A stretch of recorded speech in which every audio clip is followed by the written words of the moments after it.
Welcome to the Slop Temple. We pray this video helps. You start by powering the watch.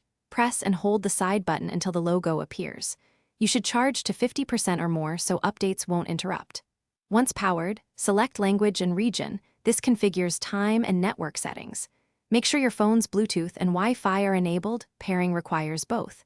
If you have a cellular model, insert the SIM or activate eSIM during setup so calls and data work.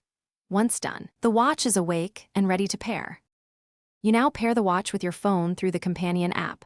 Open the app, tap Add Device, and hold the watch close.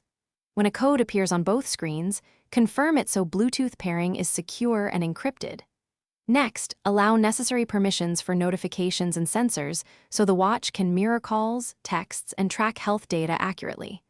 Once paired, customize watch faces and quick settings. Making these choices ensures useful glanceable info and conserves battery. You finish by updating firmware. Install the latest OS to get bug fixes and security patches, then restart the watch. Verify core functions, make a test call, check notifications, and confirm heart rate and GPS readings so you know everything works. If something fails, restart both devices, toggle Bluetooth and Wi-Fi, and repeat pairing. This clears temporary glitches.